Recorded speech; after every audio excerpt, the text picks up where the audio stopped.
the legendary Dick Weber, a true ambassador of the game, the only bowler to win a title in 6 different decades.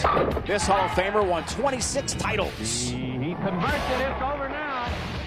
He was the definition of a classy champion, admired and respected by everyone who met him on and off the lanes. He truly made an unforgettable impression on the sport of bowling, a sport he loves so much. Today, we honor his legacy in sunny Southern California, where the second half of the Denny's PBA Tour is underway. Who emerges in the land of stars today? We find out next. Oh, it's gotta be Sunday. Gotta be Sunday.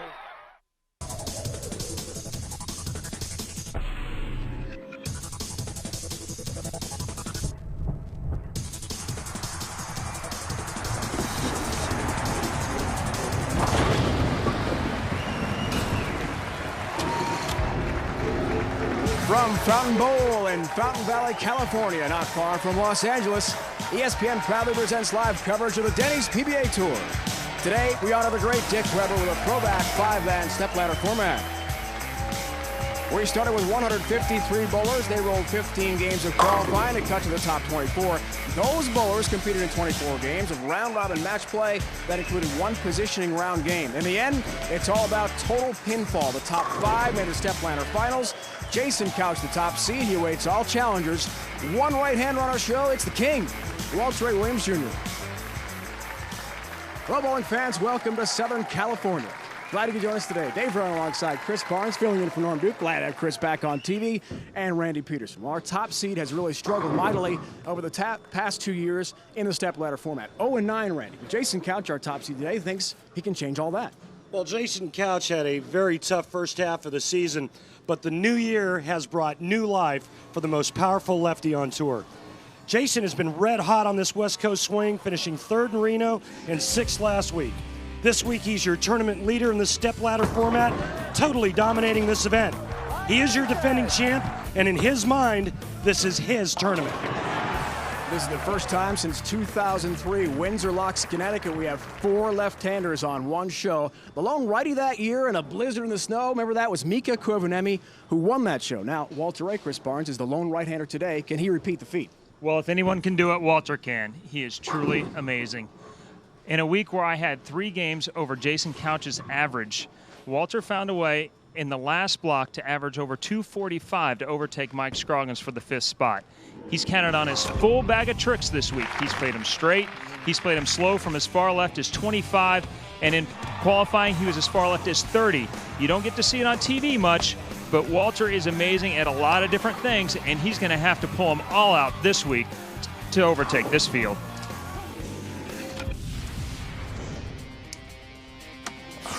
This week's oil pattern, we like to call this the strip pattern. We use this a lot in the mid-90s.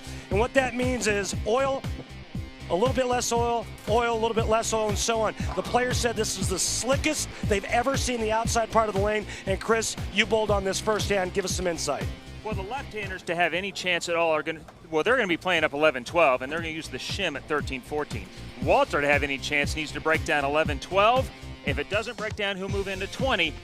And it'll be difficult for him to outstrike him. 45 feet of these strips, and the one thing that was common for all the players on the telecast today, they all said the same thing. You cannot give the pocket away. You got to go as straight as possible. We honor the late, great Dick Weber today. Last week was fellow Hall of Famer Earl Anthony in Medford, Oregon. 2 Hall of Famers, a dream matchup to begin our broadcast today from sunny Southern California. Walter Ray Williams Jr. As Pete Weber is there with wife Tracy. Honor his father. Good start for Walter Ray. And we talked about the incredible change in his game plan. Doesn't look like he's going to be hooking the ball much. Looks like the old Walter Ray. And Parker Bohn told us last night, a fellow Hall of Famer from Jackson, New Jersey, that he figured Walter Ray would bring his A game, meaning going right at the head pin, which he did. Here's Parker. Great start. And right away, Chris, you can see just how little the balls are reacting in the back part of the lane. And boy, when you talk about a dream Ace Hardware matchup, this is truly it. Walter Ray Williams, Parker Bohn, 2 legends of the game. They have a pretty good head-to-head record. It's 4-3 in Walter Ray's favor. You have $6 million in earnings between these two. Two of the greatest to ever play the game right there. First matchup. Hard to beat it. 22nd year on tour.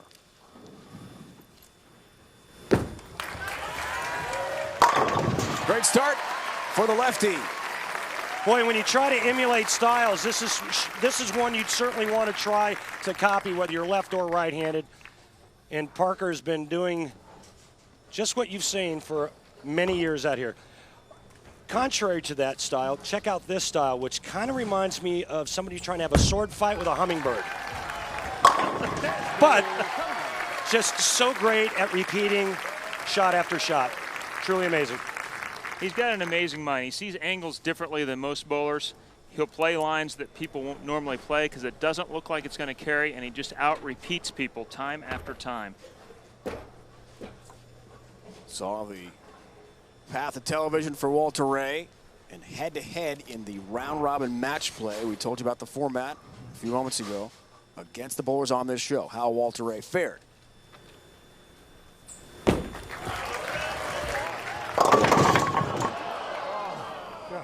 Not the hit he wanted there, 2-pin, and this is 4th TV show of the year. It's second behind Wes Ballot, tied with Parker Bohn the third for 4th. You could see he was trying to play 13. He got it to 12. This is what happened all week long. You missed a board right. He's pretty lined up because he left the 2-pin. When you weren't lined up, it was the 2-8-10, and it was disaster. Old Deadeye takes care of the single pin conversion as usual. 42 career titles. His last championship came, of course, at the Japan Cup to set the all-time record, breaking Earl Anthony's mark.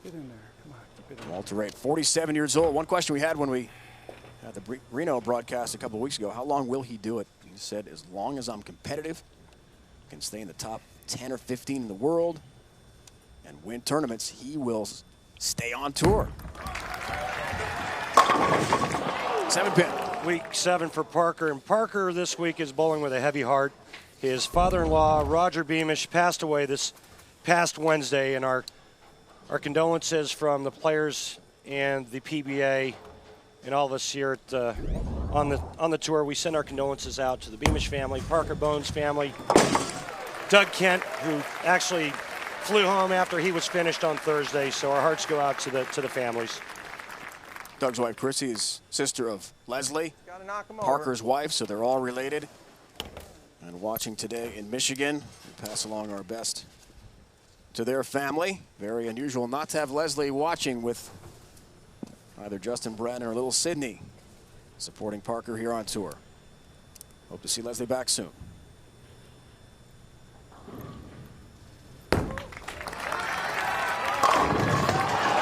Ten-pin. Yikes. Ouch. Didn't knock it over that time. Well, as you see this ball go through the pocket, it's just a little bit high, and you watch the 3-pin. It'll go right over the top. And a little unusual. I mean, normally you see that when the balls are really hooking in the back part of the lane. And, you know, we talked about the lack of ball reaction down the lane.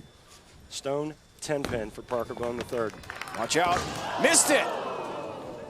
Boy, that ball was hooking quite a bit. You could tell upon release that the 10-pin was not going to be easy there. He fans on it for an open frame. Chris, and it almost, you know, he shot this 7-pin and it looked like he almost missed that. And he follows it up with missing the 10-pin. And he's been struggling with single-pin spares as of late.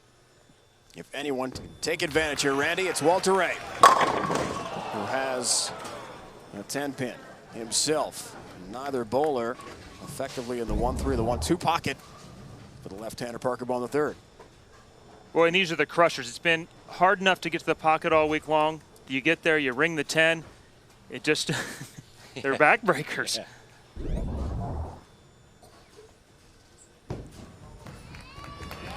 There is the 10-pin. Playing on the strip pattern we showed you. 45 feet, 2 feet longer than the longest name pattern on the Denny's PBA Tour. It's a very unique strip feel for it. And Walter Ray, because of this, had to really hook the ball this week. He did, Dave, and it was amazing. If you watched him Friday night, he actually went to 4 steps, moved up on the approach, went to 4 steps so he could bring his ball speed down. Folks at home, you have no idea how difficult it is When the pattern's really tough, you change and alter your approach just so you can get your ball to do that. Takes a lot of skill. He told us last night he sincerely doubted a right-hander, including himself, would make the show, and Chris knows all about how the righty struggled. It took one missed strike for Mike Scroggins in the positioning round, the very last game of all the round-robin match play here on Friday for Walter Ray to make the show. Scroggins needed a double in the 10th, could not hit the first strike, and Walter Ray was in. That was it. That close. Otherwise, we have 5 lefties. Uh-oh. He's back. Boy, and that ball reaction looked pretty nice, too. It looked like he got it just aboard left, and boy, reacted perfectly. And obviously, all 10 go down, which is a good sign.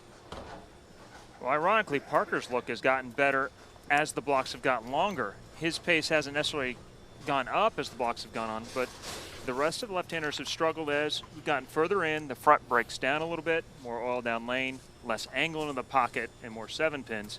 Parker's doesn't change that much. In his 100th career TV appearance coming today, Parker Bohn III has a nice look. His theme, win or bust, for his late father-in-law, Roger. So much emotion on the line for Parker Bohn III and fellow Hall of Famer Walter Ray Williams Jr. as well. The Dick Weber Open on ESPN is brought to you by Denny's. Denny's always works. By Ace, the official hardware store of the PBA. Ace, the helpful place. By the United States Bowling Congress, ensuring the integrity and protecting the future of the sport of bowling. Bowl with us.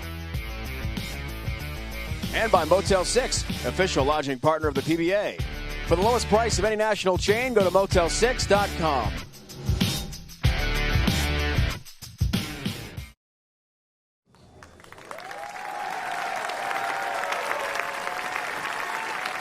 Bone Zone is here indeed. Dick Weber Open, Fountain Bowl, Fountain Valley, California. Here in Orange County, not far from Los Angeles. Walter Ray Williams Jr., a 1-pin lead, works on a strike. We're working on next week as well. It's coming up on ESPN. The Motel 6 Classic from Las Vegas, Henderson, Nevada. 12:30 Eastern Time. Note the new start time. We've got a different start time for you a couple weeks down the road. 2 o'clock Eastern on Super Sunday. So Parker Bohn III looks for a turkey coming up, but Walter Ray right now, chance for an 11-pin lead. 2 Hall of Famers head-to-head here. Stepladder final, trying to work their way up. 10-pin. Too hard. Keep that speed soft. Bless it. Come on. Chris, does he go to 4 steps now or 4.5 steps to try to keep it soft? Because obviously speed is a factor. I mean, look just how slick the lanes are, and that's why the ball flat 10. It just never got to the 1-3 right way. Yeah, Rainey, I don't think he can move left yet. To have any chance to win 3 more matches, he's got to stay in this spot, and he's just got to find a way to make it strike so that he can move in later if he needs to. Converts a single pin conversion, has the 10-pin.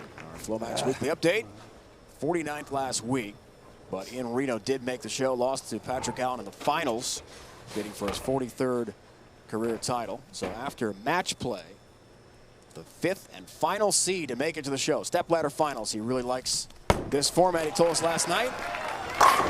All 10 down. Come on, get on a little bit.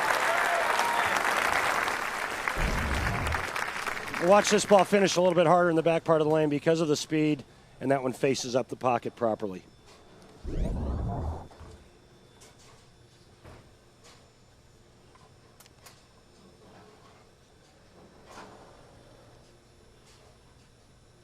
Back to Parker.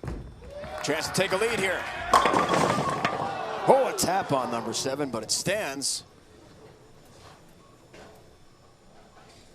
Chris, right now the difference in the match is the single pin spare that Parker Bohn missed when he missed the 10-pin in the 4th frame. Otherwise, the lead would be his. But having no problems getting to the pocket. However, he did miss a single pin conversion in this match. And flirting with disaster on the 7-pin as well. We saw the numbers, unfortunately for him, increasing on the missed single pin conversions. A 14-10 record. And against the bowlers on this show, you see how he did.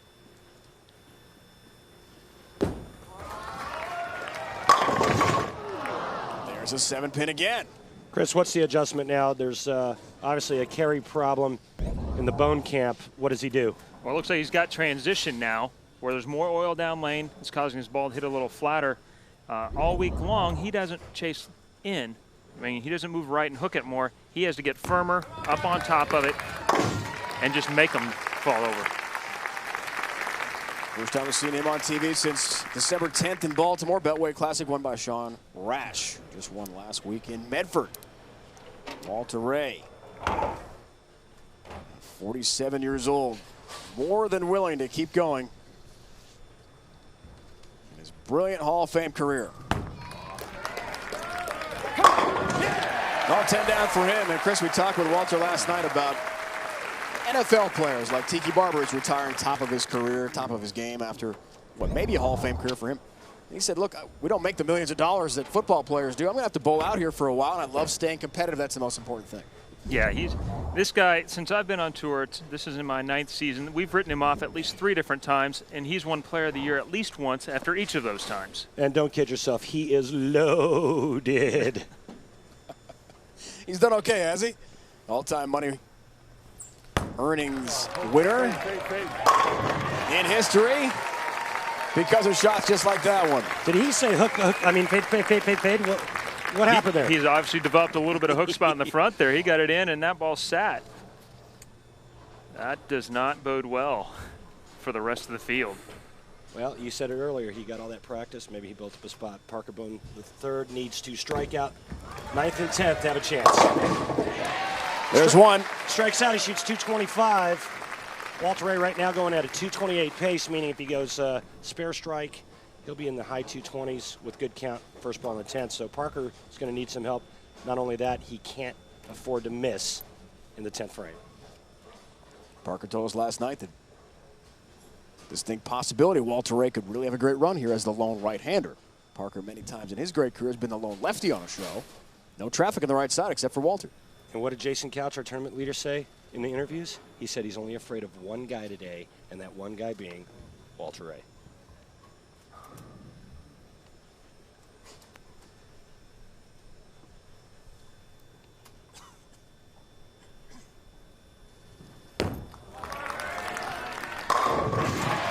Have a big strike where he needs them so badly here late in the match. Keep his faint hopes alive.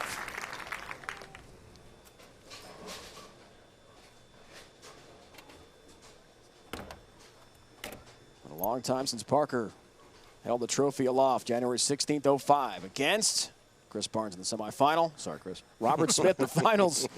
El Paso, Texas. Beat Smith 288-235. Big shot here. This keeps Walter Ray honest. Got it. Which it does. Late hit on the 6-pin there for the 30-time titleist. He's 5th all-time. Denny's PBA Tour Championships. One of the all-time great guys and great bowlers.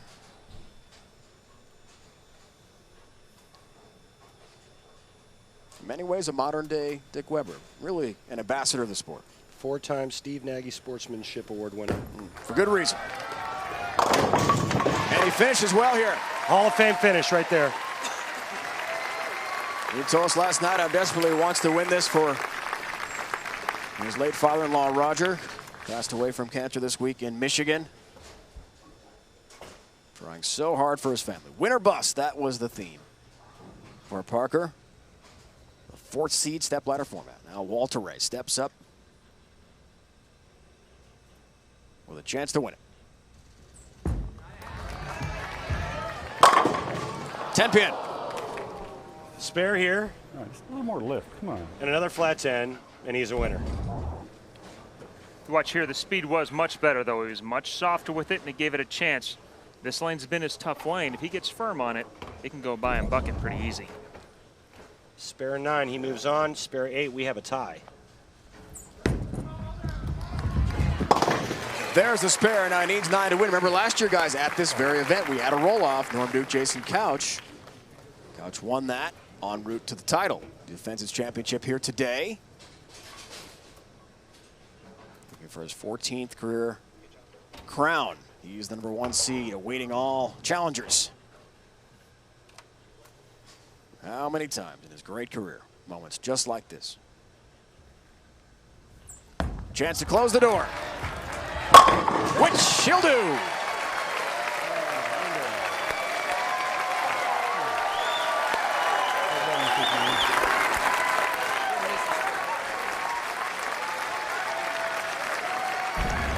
Boy, as soon as he let go of it, he started running it out, Chris, and it almost looks like he gave it a little bit extra and went a little more direct just to stuff it right into the 1-3. That's exactly what it looked like. Well, time and time again out here, you cannot miss a spare and give guys that are this good 10 pins. The youngster, Andrew Cain. Never heard of him? We hadn't either until this week, at least on the Denny's PBA Tour. He just joined the tour this week after a nice stint with Team USA. His first ever TV match, good luck, kid, against the King. Then it's next.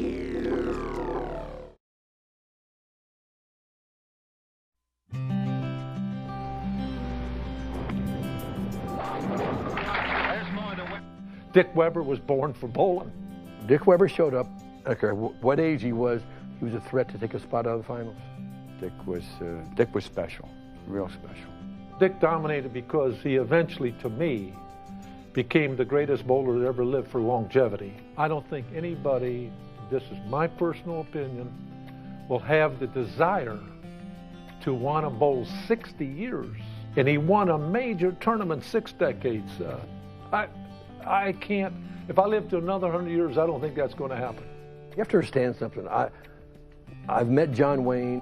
Dick Weber and John Wayne are the two people that are larger in life. That's the essence of Dick Weber, that it was never about him. It was always about somebody else. He kept bowling to promote the game of bowling. He was the greatest ambassador to the game of bowling, and I don't think there'll ever be another. He just had that air about him, you know, and it wasn't plastic. It was just the way he was. He was just a man. He'll never be forgotten in the game of bowling. I'll miss him every day the rest of my life. He was like the all-American kid. If you were in the audience and you had a daughter, that's the guy you'd want to be your son-in-law. The great Carmen Salvino, there he is. I've had the pleasure of bowling in a doubles tournament. We won with Carmen. Dick Weber competed in that event. Pete and Tracy are there. Last night I had the honor of going to dinner with Carmen and Barry Asher, another Hall of Famer. I know Billy Hardwick personally, Johnny Petraglia, all Hall of Famers. And I got to be honest with you, it's no wonder that these are friends of Dick Weber's. They're just class acts. Incredible integrity was a common thread for all the gentlemen that I mentioned. Dick won 3 titles in this state. Redondo beat San Jose and Fresno as well. With the Weber family, regional and PBA titles, guys, 115 total. Second straight year we've honored the memory of the late, great Dick Weber here at Fountain Valley, not far from Los Angeles. And how fitting, another legend and a Hall of Famer, Walter A. Williams Jr. survives. It's a high shot, though, and a 4-7, almost at the big 4, Chris. Yeah, this one picked up a little bit earlier. Looks like he's moved in just a little bit and tried to catch it more, and it reacted a lot stronger than he thought it would. Very touching video we saw there a moment ago. Part of an upcoming documentary about Dick Weber put together by senior PBA member Bill McCorkle. The DVD is soon available at dickwebervideo.com, with proceeds going to the International Bowling Hall of Fame and Museum in the St. Louis area. Thanks to Bill for making this video available to us. Thank you, Bill. Old Deadeye's got the 4-7. And what can be going through the mind of this young man right now? Andrew Cain, 25 years old, formerly of Team USA, as was our Chris Barnes here. From the Phoenix area, born and raised. Started bowling at age 6, he told us last night. Last week, this left-hander, with his parents watching from the Phoenix area, joined the PBA Tour. And he's got his first TV split on the PBA Tour, Chris. Well, I guess it also means he has his first opportunity to make one. Rash has made the most of these opportunities. He follows in much the same footsteps as Rash, myself, Pat Healy. Lots of guys are going through college, on to Team USA and then on the tour. Almost converts the 3-7. So for some background here on Andrew, he's part of Team USA, competing as Chris did and many of our top bowlers on the Denny's PBA Tour internationally. They recently had tryouts for this year's team. The format was 4 days, 40 games, 4 different oil patterns. That was in Reno, Nevada. The top 4 made it with some alternates, 4 more. He finished 19th, so he didn't make it. And his plan was, Chris, if I don't make Team USA, I'm going to go right to the tour. And he did it. Well, fate has a funny way of working out, and it was telling him it was time. Just incredible. He signs up a week ago to be a full-fledged pro, and he makes TV in his first ever tournament. That's just a remarkable run for Andrew Cain, who gets a late hit there on number 7, leading us, Randy, to the Ace Hardware matchup. What can you say? Andrew Cain, first ever TV show against the king of the sport, Walter Ray. David versus Goliath? Literally. That's the best I can come up with. Boy, but I'll tell you what, he said it best. If you're going to win, you want to beat the best. And he's bowling one. He sure is. Touch high there on the 4-pin for Walter Ray, trying to find his look. Now, Chris, what sort of transition are the lanes going through here? He's the only right-hander out there. It looks like Walter's trying to move in, similar to what he did last night. He's doing it much sooner than I thought he would. I thought he'd spend a couple of games at least to the right. Looks like he's moving in. If he gets lined up on that and he gets that hook to the right, it'll be good. He's ball business. Hey, Chris, no chance of Walter Ray. Obviously, it looks like he's created a little bit of friction. No chance of him moving right and doing what he does best and actually going straighter? Not this week. They're just too tight down the lane. They're too tight to the right. He can't stand out there and get enough angle and knock him over.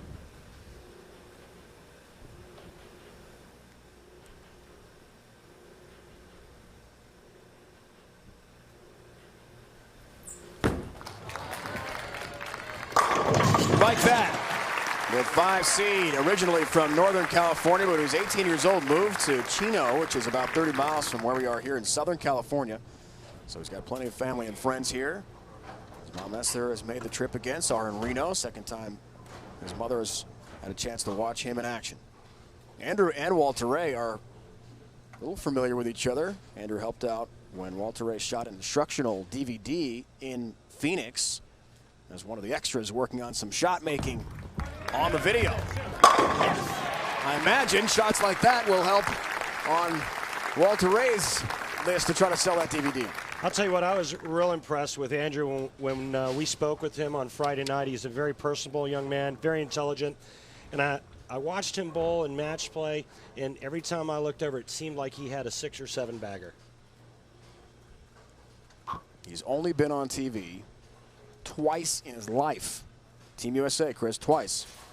Nothing in terms of professional events. This is his debut. What's he thinking?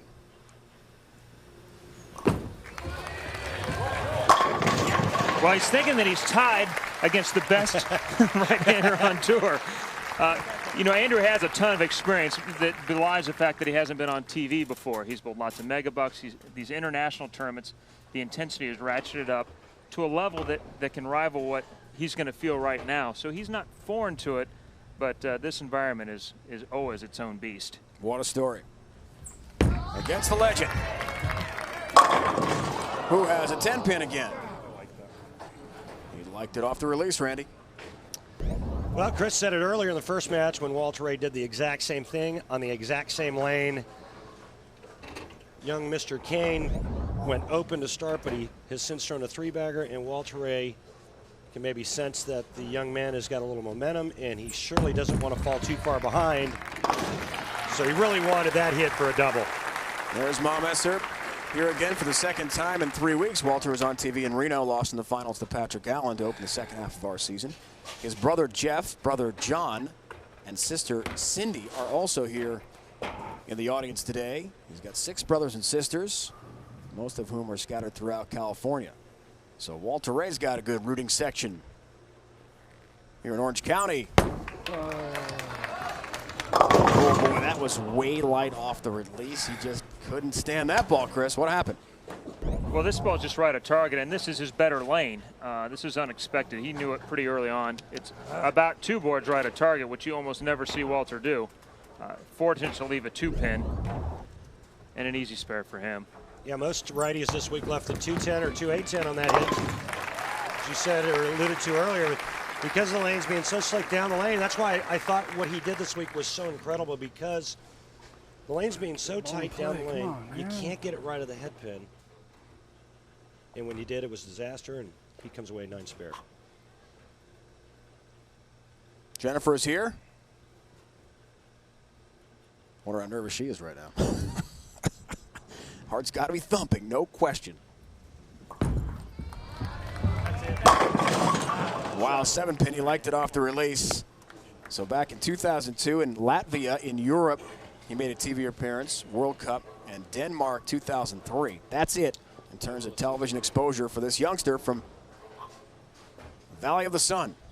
And when we talk about the lanes being tight, what we mean is the amount of oil. And with 45 feet of oil, that leaves you 15 feet of lane left for a dry surface and the ball to see some friction. Keep in mind that the oil is moving down the lane, it's going side to side, but 45 feet on this surface equals a very, very slick lane surface. We call it tight. You can call it slick, oily, whatever you want, but don't expect a lot of hook. 45 feet is down around in this zone right here. Keep in mind that it's 2 feet longer than our longest named pattern, the shark pattern, 43 feet. All 10 down for the 3 seed, Andrew Cain, who's got some emotion and a big smile too. Why not? 3-time member of Team USA. A week ago, joined the Denny's PBA Tour, and now he's trying to beat the legend, maybe win a tournament in honor of Dick Weber and become exempt for next year. He wants a job. More on the way.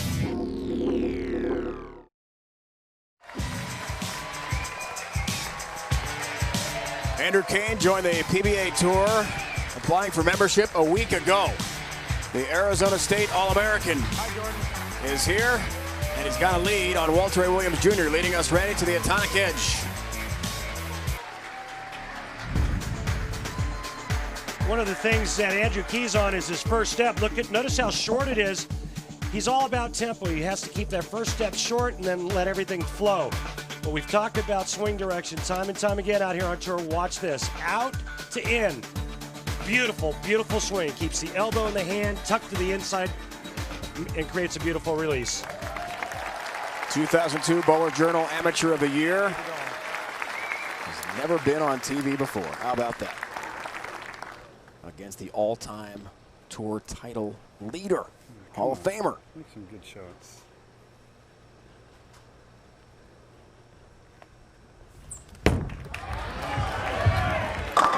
That's what Walter A. wanted.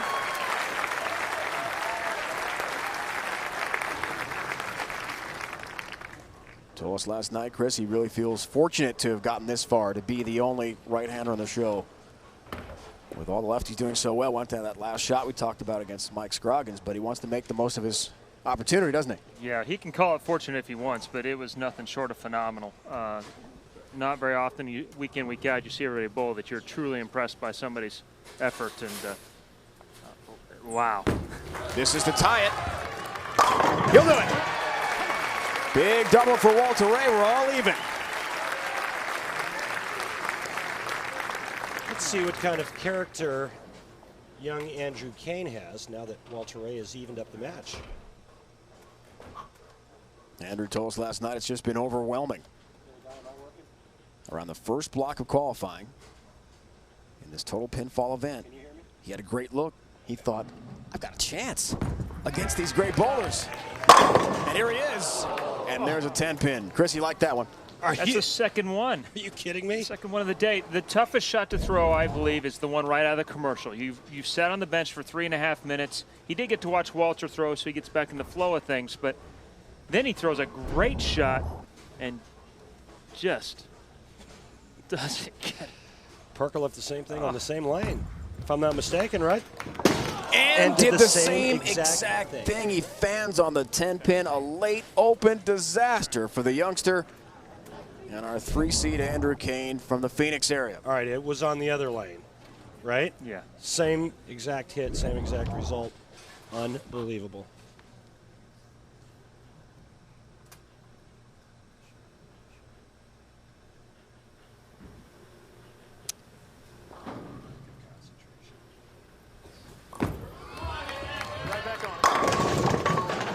certainly a better shot. And a 7-pin for young Andrew Cain, making his TV debut today. You guys remember your first ever TV show? What was it like to be out there for the first time? It's scary. I qualified second in my first singles appearance. I qualified second behind Mike Durbin in Tucson.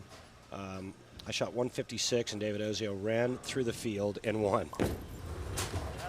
Very scary.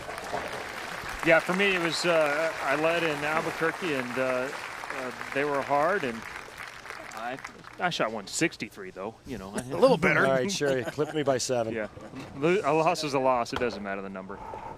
Oh, guys, the door is open now for Walter Ray. Looks for the turkey here. 22-pin lead. Chance to put away the youngster. And the 5 was teetering there for a moment, but down it goes.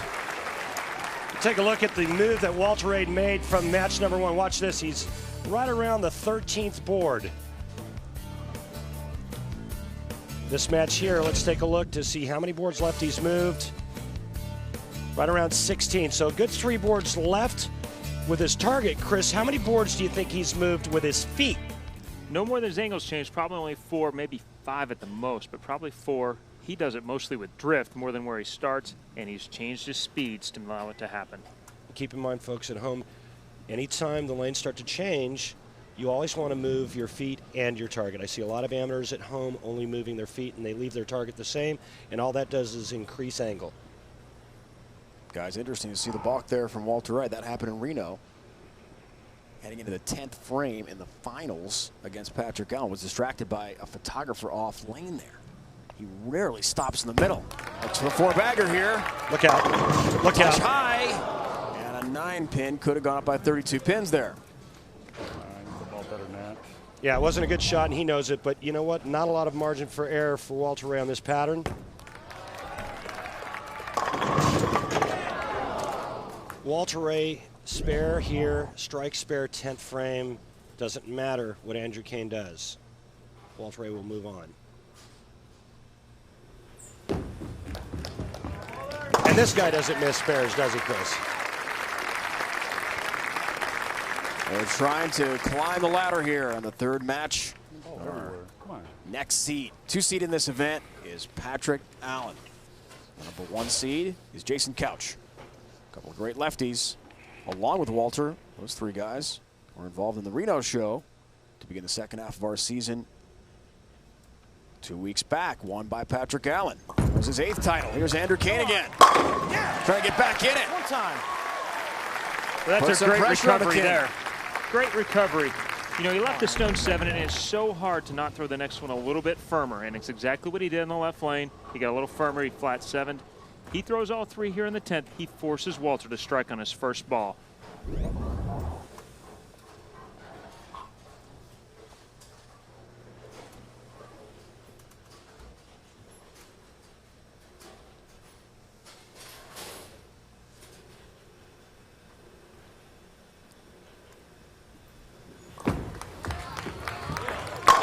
Another one. He's found that 1-2 pocket perfectly. The criminal justice major at Arizona State. You say that's really to fall back on. What I really want to do is bowl time on the Denny's PBA Tour, and this is the way to do it. And knock off Walter Ray, win this title today somehow. Won't be easy. Greats like Patrick Allen and Jason Couch awaiting him if he can get by the king. What a story. He's pulled a great game, too.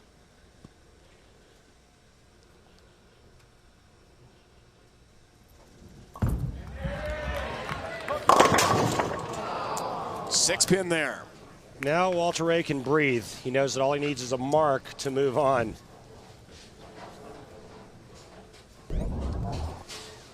And this shot just gets a little bit wide. You heard him say it. And the one thing he talked about all week, he wasn't able to get it back from further left. He was using the shim, a little bit of more oil to the right for him to make the ball hold, and that's how he's creating his area.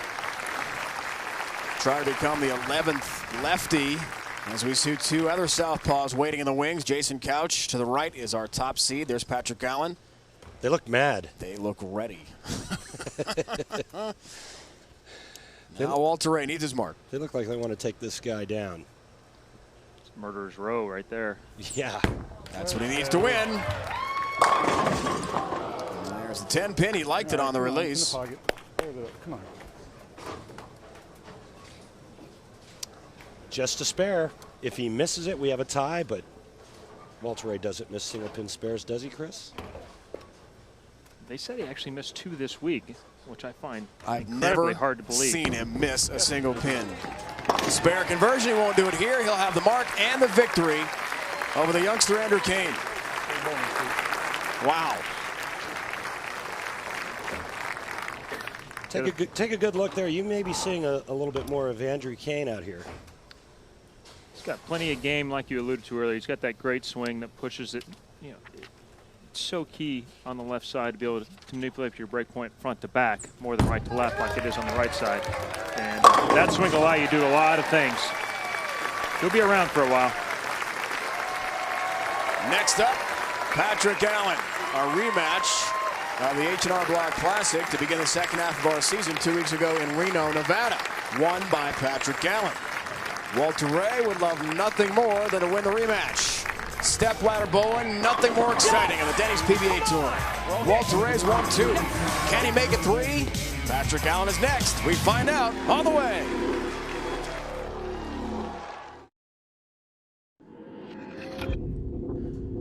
The Dick Weber Open on ESPN is brought to you by Columbia 300, the official PBA supplier of high-performance bowling balls. Columbia bowls the world over. By Geico, 15 minutes could save you 15% on car insurance. Visit geico.com. And by Prescription Flomax. Yeah, Randy Peterson still has plenty of fans. Not out on tour anymore, but plenty of those folks love it. Wow, they're a lot cuter now than I remembered before. Check it in with the stepladder format. Walter Ray Williams Jr. able to knock off fellow Hall of Famer Parker Bohn III and then Andrew Cain, who just joined the PBA Tour a week ago. Next up, Patrick Allen, former Player of the Year 2 seasons ago. And Chris, may I be so bold as to say I think Walter Ray is going to have to bowl a lot more than 216 to win this game? Absolutely.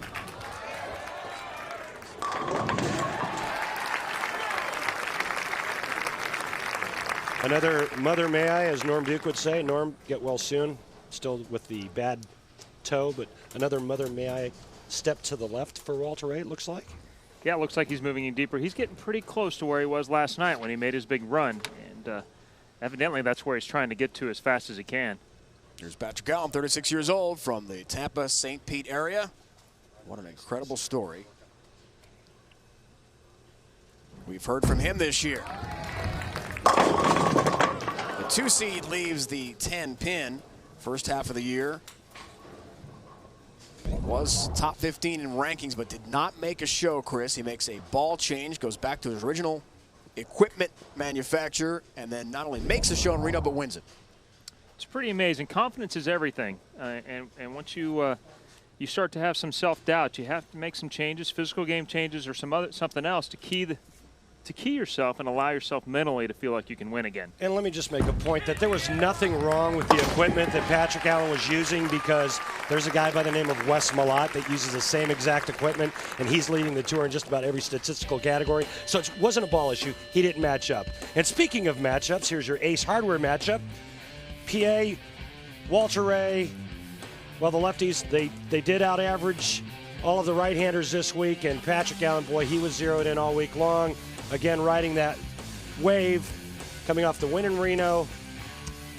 He had a good showing last week in Medford, another show, and this is all about all of the lefties and one lone right-hander. Amazing. And Patrick has done quite well head-to-head with Hall of Famers. He's 6-in-1 lifetime. Twice he's defeated Walter Ray and Pete Weber, who's in the house here. And Tom Baker and Amuletto as well. And there's one of our lane technicians, assistants, Vince Failer, helping out, making sure all's well down lane there. And let's, for a moment, talk real quick about the PBA experience. The PBA and the USBC have combined forces to allow league bowlers to experience the same lane conditions, except for this pattern, because this is a special pattern, the strip pattern. But the named patterns, shark, cheetah. Nice shot, PA. The league started on January 1st, have been well received by all the bowlers across the country. Be sure to head to PBA.com or Bowl.com for more information about the PBA Experience Leagues. Check it out in person.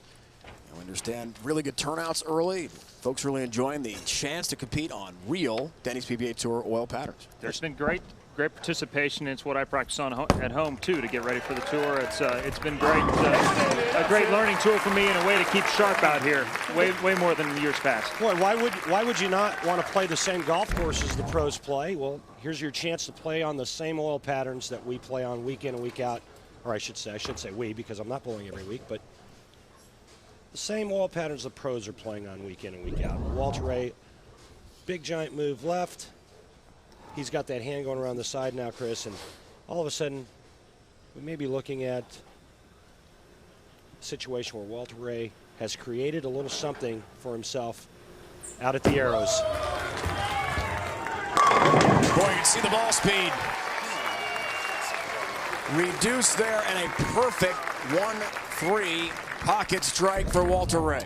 Check out this side rotation. You see that hand on the side. What that does is it helps the ball to push to the right, but because he's got that side rotation, it also helps the ball to change direction and go back towards the 1-3.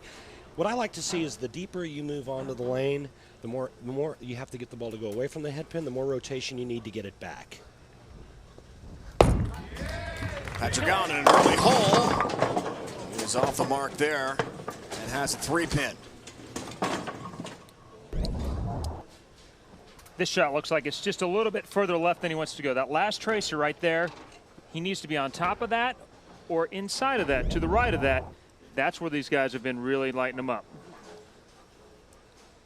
Patrick said he wasn't 100% sure it was just the equipment change he had to make. A lot of it had to do with confidence in the first half where he didn't make a show.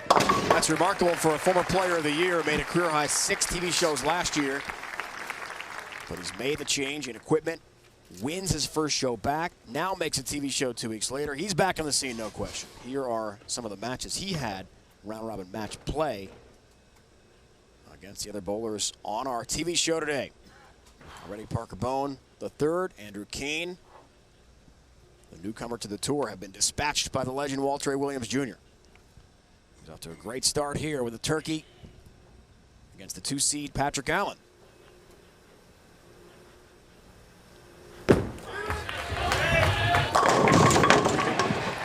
Wow.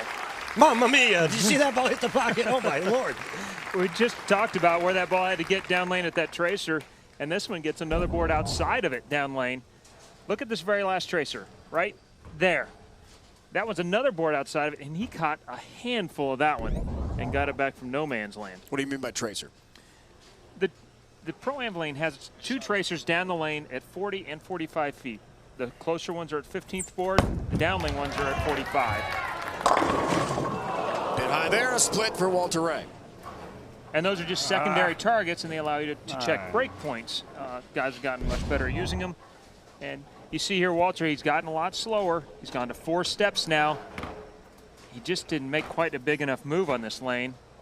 Cuts through it. We didn't see very many of these this week. I think he got the ball in because he motioned for the ball to push right as soon as it left his hand. Split. Almost gets it.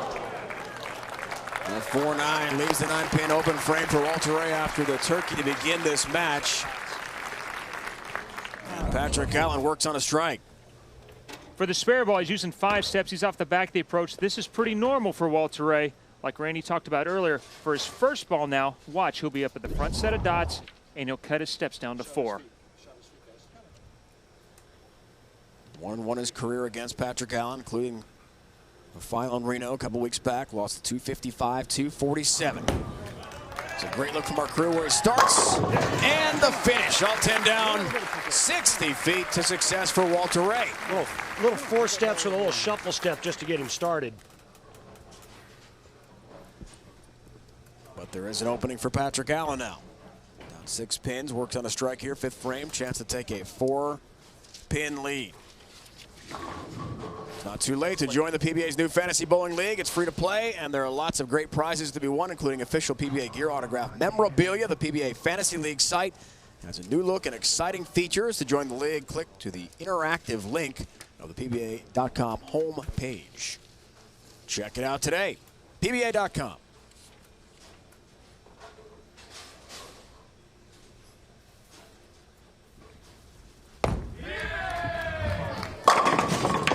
Late hit on number 7 and a lead for Patrick Allen.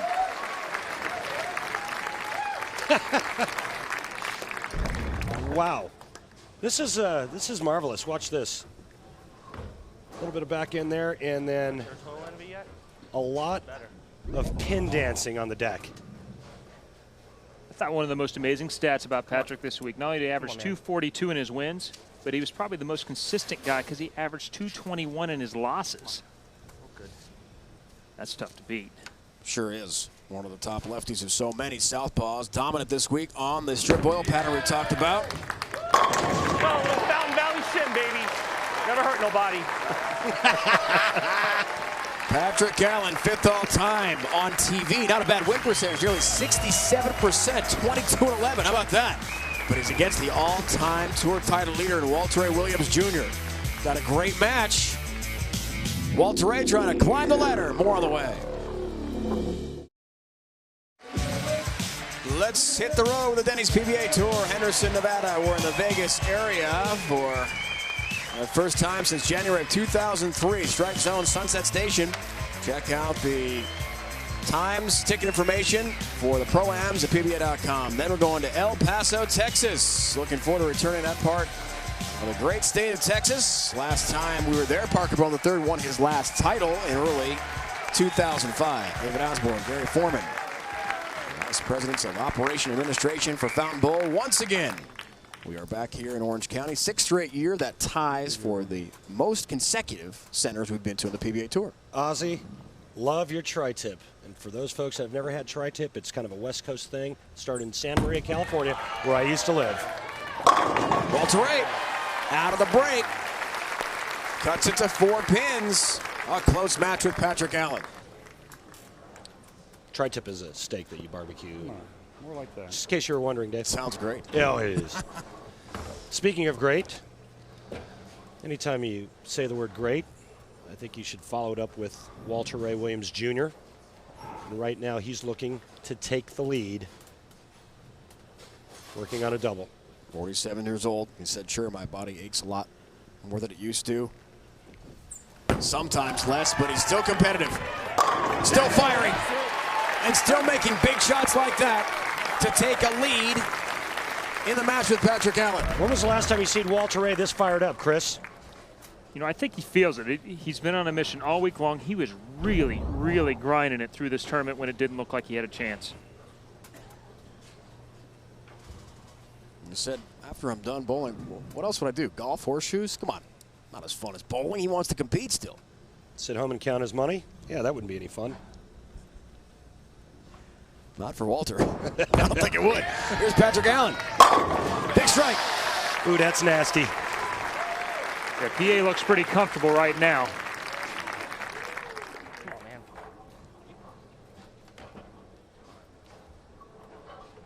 It's almost time for the mop. He gets one more, 2 more, and you may hear the mop erupt, referring to PA.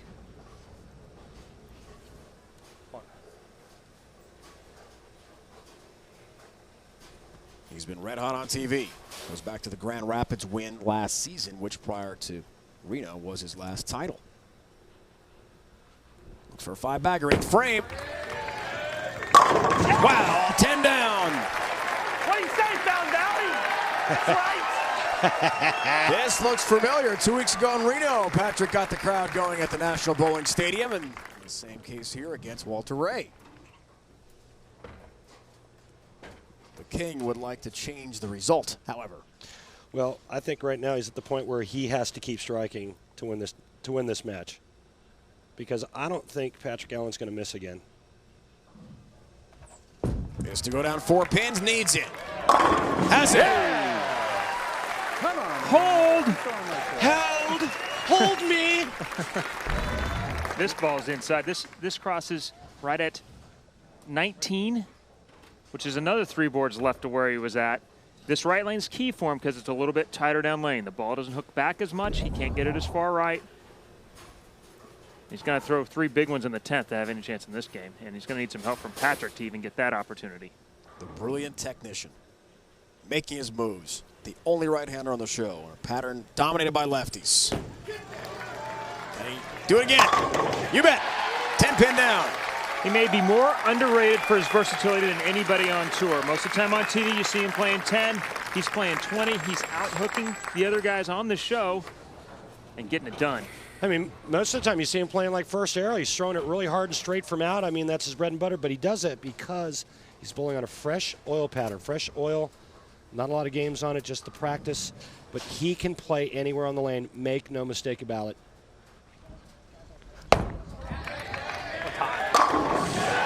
Another big strike. Who's he beaten his last several wins? Well, Pete Weber, Patrick Ewing Jr., Grand Rapids on route to a title last year. Then 2 weeks ago, Pete Weber and then Walter A. Williams Jr. in the final in Reno. And remember the flop. Oh. I struck an intent to be Walter Ray! He told us afterward, just a dream come true. What an opportunity. He's setting himself up in a similar position now.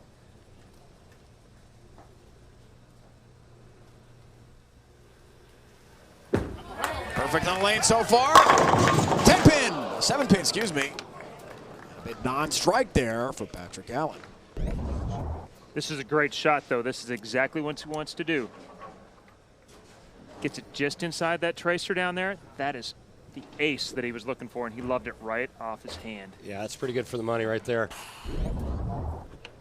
Walter Ray now has a chance. Best PA can shoot is 249. Walter Ray can double in the 10th, shoot 260.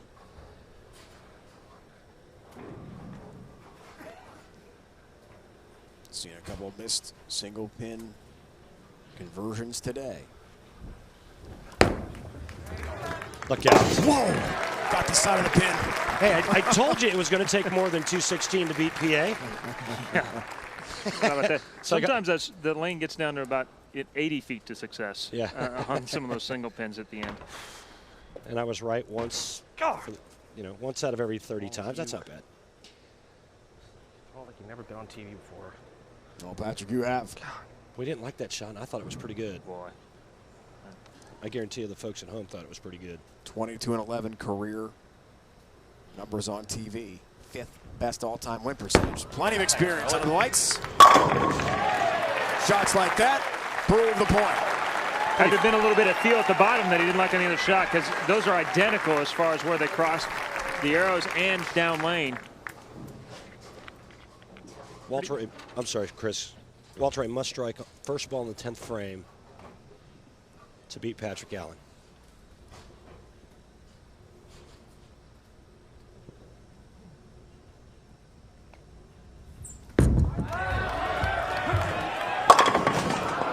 Won't happen. 4-pin stands. He liked it.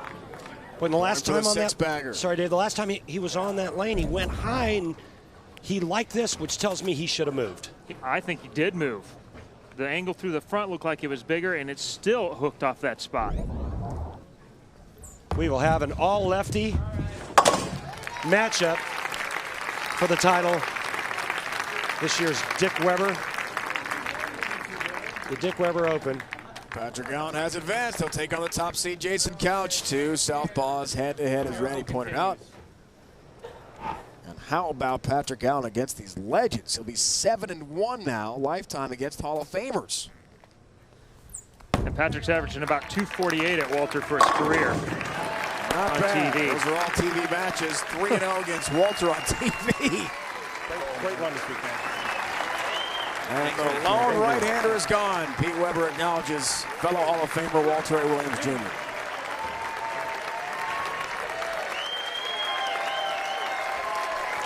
The incredible second half of the season continues for Patrick Allen. He's 1 match away now from winning 2 titles in 3 weeks. And who's waiting for him?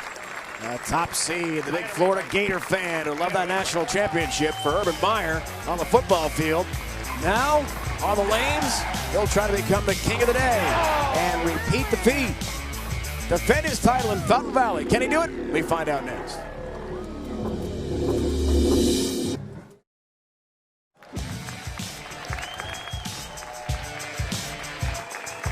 Great to see Pete Weber here along with wife Tracy. His late legendary father, the Dick Weber Open at Fountain Bowl in Fountain Valley, California. Second straight year, Dick's name associated with this great event. Stepladder final. And we are down to our final match. Looking forward to heading to the Las Vegas area again for the first time since 2003. Strike Zone Sunset Station plays host to the pros. Last time the PBA was in Vegas, Lonnie Walczak defeated Patrick Allen for his first career title. Lonnie Walczak, guys, by the way, still on the bubble for the Tournament of Champions. He's been there 9 straight weeks, and it'll happen again here because no new winner on the list. Randy, can you handle the Geico Championship recap? Can you do it for us? What does that mean, Dave? It's so easy, even a play-by-play announcer could do it? Oh, no, I didn't mean that. Match number 1, Walter Ray Williams Jr. takes down Parker Bohn III, 227 to 225, Battle of the Hall of Famers. In our second matchup, Walter Ray defeated Andrew Cain by a score of 216 to 205. Walter Ray coming through in the 10th again to beat the rookie. Match number 3. Walter Ray then takes on Patrick Allen. But Patrick Allen takes out the King, 249 to 245. PA beats the Hall of Famer again, setting up a great championship match for the 2007 Dick Weber Open. Our Geico Championship recap. Jason Couch, the top seed. Can he break the long streak of futility for number 1 seeds? It's been 9 straight without a win. Maybe it changes. We find out next.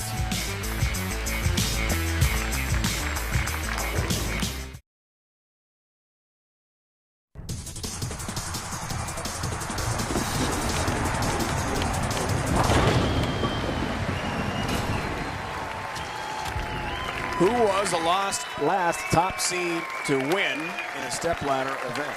It was Chris Barnes. 2005 U.S. Open over Patrick Allen in a great final by 1 pin. Chris won a major in New Jersey. Here's Patrick Allen. So much symmetry on the sport here against Jason Couch, the top seed. What to do? Well, let's hope we make the right call. What's he talking about, Chris? Looks like he's trying to make some decisions on this left lane. It's a little tougher lane for him. Left to ring 7. Had some light shots that carried. Maybe. There's enough to get him thinking. Hey, the guy just, what did he shoot, 248 the last game? Took down the King, Walter Ray Williams Jr. Lined up. It tells me he's thinking that Jason's going to shoot 250 or better, and he's got to have a magic ball reaction this game. There's Kim, who's made the trip from Claremont, Florida, near Orlando, where Randy lives and Norm Duke lives. Get well soon, Norm. Back home watching today, healing that broken toe. Good start for the top seed, Jason Couch, who told us yesterday, Chris, we look at our Ace Hardware matchup, very confident he could break the string. 9 straight top seeds have lost in these stepladder finals. Will it happen today? Jason is one of the few people that has defended his title. He's already done it twice. He's looking to do it for a 3rd time this week. PA has beat him, though, twice already. I don't know if PA can pull off the trifecta as great as Jason's bowling right now.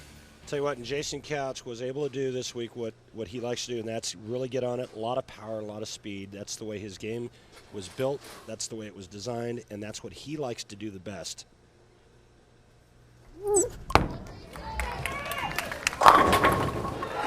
Oh, some late action for number 7.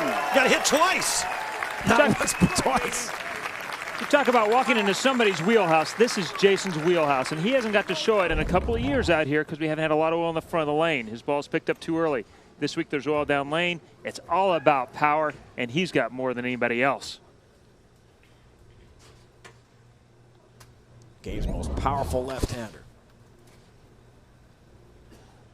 2 shows in 3 weeks for him, too. He just rested himself over the holiday break. Patrick Allen makes the ball change with his equipment, and he gets some help, too. How about 6 falling there on a late tap? And a good start for the 2 lefties here. They're perfect. It might be his house, but I'm knocking. Watch a 2-pin go to the wall, come around, pull the string. Come on, Slick. We're all good. Let's go. Make the call on this lane. Come on. Come on. Jason's been pretty quiet so far, but mark our words, we'll see plenty of emotion from Jason Couch. Yeah, it's early. As the match unfolds.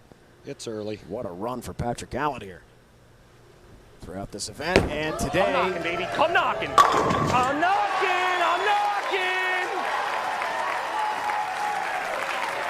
knocking. He just called JC out.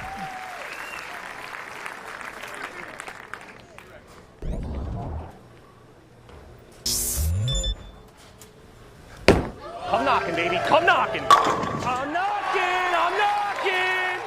The Denny's PBA Tour version, Randy, of Trash Talk. Now, what will Jason do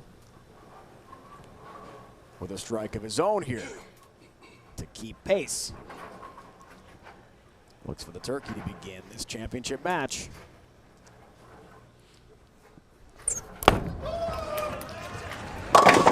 I hear you knocking, but you can't come in. Keep knocking, Hans. Keep knocking. Oh, the timing. Oh, the symmetry. He got that shot back from a long way, Chris. I mean, that was further left of any shot that I've seen today, but that's the power of this guy right here. And I'll tell you what, in my opinion, if they hold the lanes out here on the left side of where hooking it was an advantage, nobody would touch this guy. Well, there for a while in those majors, he was playing third and fourth arrow, and nobody else could even touch him in there. And he led 2 or 3 of them in a row, where he was the only left-hander even close.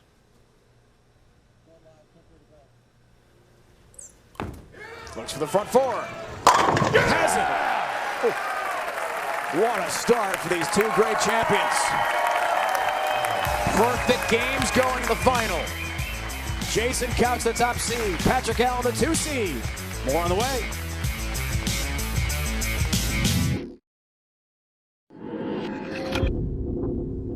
The Dick Weber Open on ESPN is brought to you by Ace, the official hardware store of the PBA. Ace, the helpful place. By Atonic, the official footwear of the PBA. Atonic, first one there. By H&R Block. When you got H&R Block, you got people. And by Discover Card, it's time a credit card put you in the driver's seat. Oh, what a start we've got here. And we are in Southern California, so all looks good here, no doubt about it. Great to see a packed house. Fountain Bowl in Fountain Valley, Orange County, about a half an hour south of Los Angeles. Patrick Allen looks for the front four. Perfect start for each. Great bowling fans here in this part of California. I grew up in Southern Cal, went to school in Venice, Santa Monica, did a lot of bowling in this center.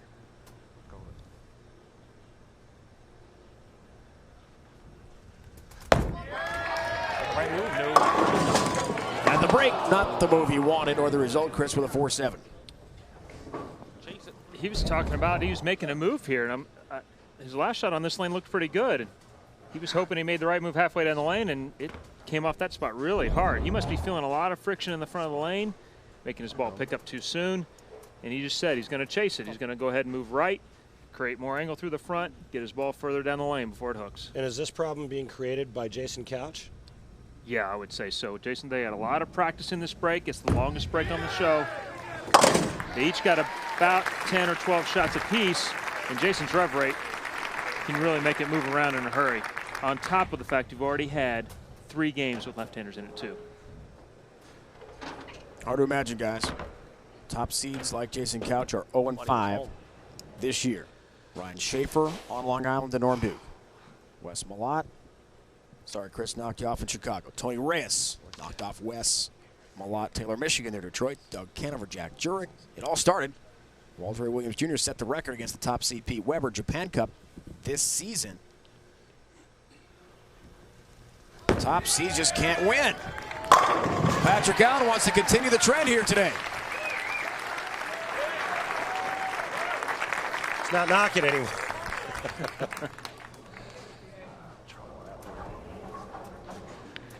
You know, I don't think his rev rate's high enough to get it back from the spot that this guy can get it back from. And Jason Couch, I'll tell you what, when the lanes start to break down, it's got to be nothing but an advantage for this guy. The king of revs on the left side of the lane, he can get it back from anywhere as long as the lane will allow it.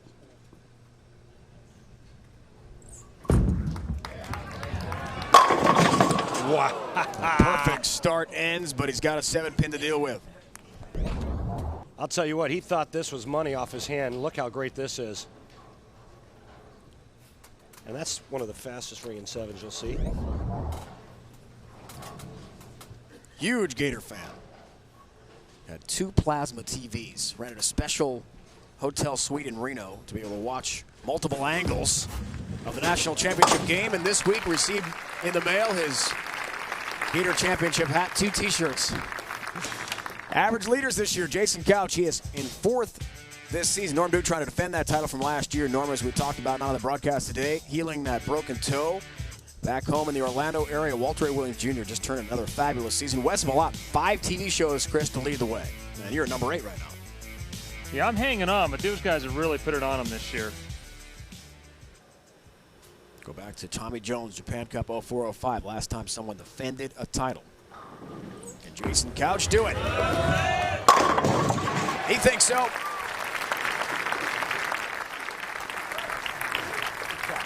Jason 13th on the money list, 7th in the rankings right now.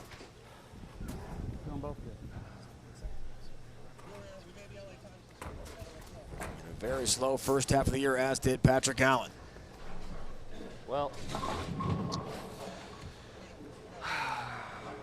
Well, how about the LA Times covering the Fountain Valley action?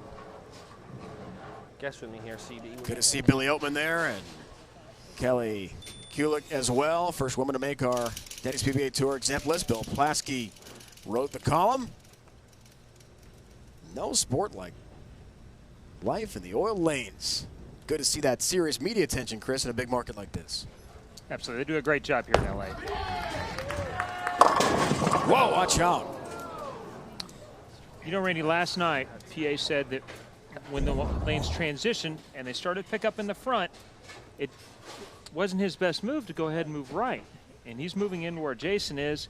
His best move all week was to stand on top of it, maybe go to weaker balls that didn't hook as much, and he's gone away from that strategy here today. That's the last chance he's going to get on that lane as far as not striking. He has to strike from here on out on the right lane. And Jason Couch, our tournament leader, he decides who starts the match, who finishes the match. And guess what? Patrick Allen will have to finish his 10th frame on the right lane. Does cover with 3 pins. After his shot went through the nose on the strike ball. 2-4-7 down. But Jason Couch can feel it. The door is open. And this is 49th career television appearance. Looking for his 14th title.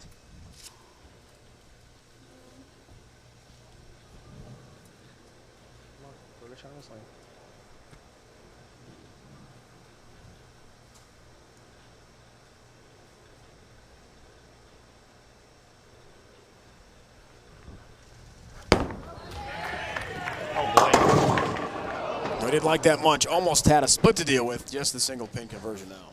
The oil pattern is broken down on the left side of the lane from all of the traffic, and it's favored Jason Couch because of the fact that Jason throws a stronger ball. He can go around it more. Patrick Allen likes to go down and in. He likes to go a little bit straighter.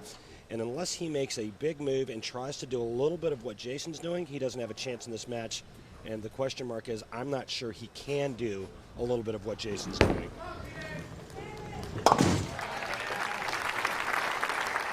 Stays perfect, single pin spare conversions this week. Patrick Allen, but still in a 12-pin hole right now. And time is running out because Jason Couch has had a great look. He's struck in 5 of 6 frames. Chance to go up as he works on a strike here by 22 pins. Will the top seed finally win? 5 times this year, 4 times last year. Top seed toppled. 7 pin. Wow, you heard him say, he said too big of a move. He's feeling some friction out there too. The heat of the lights is making this oil dry up a little bit, along with so much more play than these guys are used to. It seems like Jason's anticipating it, though, and moving My guess is he made a one-board move there, and it's probably a half. It doesn't sound like much, but it's turned into a couple of boards down the lane. That 9-pin didn't get out of there in a hurry. No, it didn't. It's, you know, with the strongest balls Jason throws, I mean, keep in mind, again, 45-foot oil pattern, oil now moving down the lane, not a lot of back-end reaction.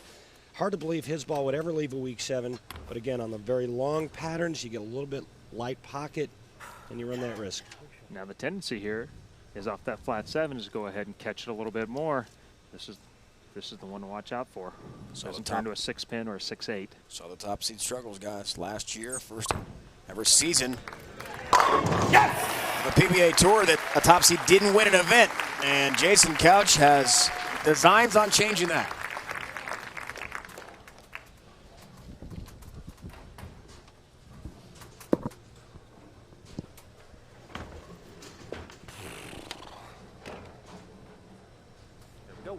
Can you hear the wheels turning? He's got a lot of thoughts going on in that head right now. What do you think, Chris? I mean, he's trying to make an educated guess as to what the right move is? At this moment right here, he has to be totally committed to whatever move he's chosen, or this has no chance. Big shot. 8th frame. 7-pin again. Not really. Yeah, and I think that was his biggest concern is when he starts to move in, because he doesn't have the power that Jason Couch has.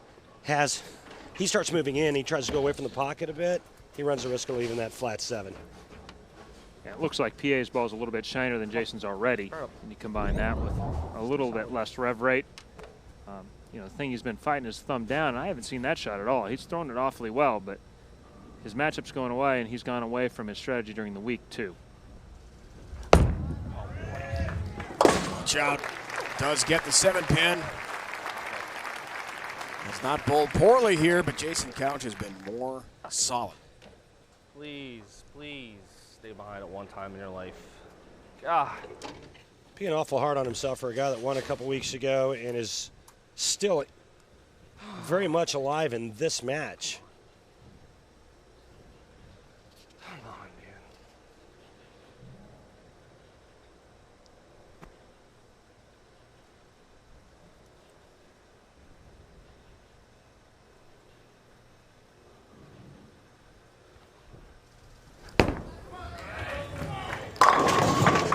They tap number 7.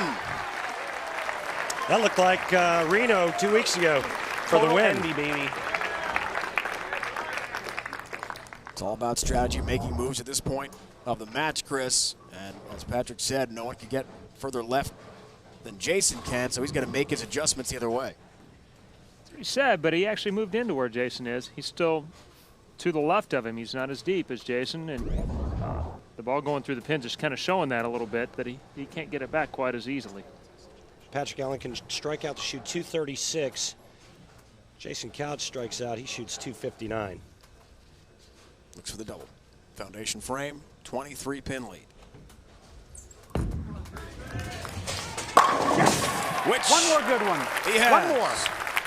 That puts him in the 230s. He needs 9 spare 9, and he will win. Or the best way to win in this situation, just throw 10 back.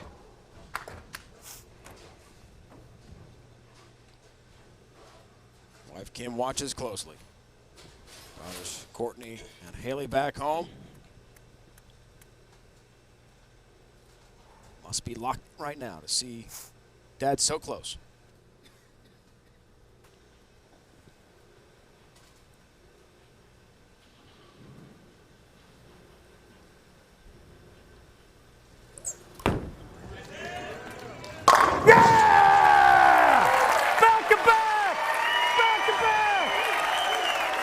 He's done it. And the streak is over for #1 seeds losing on TV. Pete Weber is impressed. God love Dave Osborne. Dave Osborne, the proprietor here, general manager. Great week always here in Fountain Valley, and Jason loves it. You envy me, boss? Oh, man. That was good. Finally, a top seed is won. 14th career title for Jason Couch. Well, Chris, it doesn't get any better than this. Now, Jason did a fantastic job. He threw a great shot in the right lane that was tougher for everybody. Threw it perfect. Didn't let himself get too pumped up. Got settled back down, so he didn't throw the next shot through it. Money in the 10th. My good luck charm. Go, brother. Back to back, making a habit. I'll take the Dick Weber Open anytime. You know that. His wife elated at another championship for Jason Couch, our top seed. Thank you, sweetheart. Thank you, Mama. Suffered a torn meniscus in his knee in the first half of the year. Doctor told him you'll Hurry need up some already. I got stuff I got to do. surgery, but it won't be till after the season is over. Hi, Courtney. Hi, Haley. Thanks for watching. Daddy loves you. Daughters back home must be thrilled as well. What a day for Jason Couch. And finally, we can put the top seed futility, Chris, to rest. Your streak back in the U.S. Open when you won that title over that guy, Patrick Allen. Finally, another #1 seed is won. He did talk about the one thing he didn't want to be was the bookends. There's no placking with that ball. So, No. That ball's too good. There ain't no placking. Two sides of that. No toothbrush needed. Talking about the strength of the bowling ball he's throwing. So don't plaque. All right. He was obviously in between a couple different decisions. Didn't make the right one, and that's the hard part in a one-game format. You have to make the right call with the head going fast. He has repeated as Dick Weber Open champion here in Fountain Valley, California. We're heading to suburban Las Vegas next week, Motel 6 Classic from Henderson. Be sure to note that special start time, 12:30 Eastern Time. It's been a presentation of ESPN, the worldwide leader in sports. Now for the entire crew, Chris Barnes, Randy Peterson, Dave Ryan saying so long from Fountain Valley, California, where Jason Couch has done it again. Finally, the futility of the top seed is over. It had been 9 straight for the #1 seed over 2 years, and Jason Couch ends it and repeats as winner here at the Dick Weber Open. We look forward to seeing you next week in Las Vegas, 12:30 Eastern Time. A great day of tribute to the legend, Dick Weber.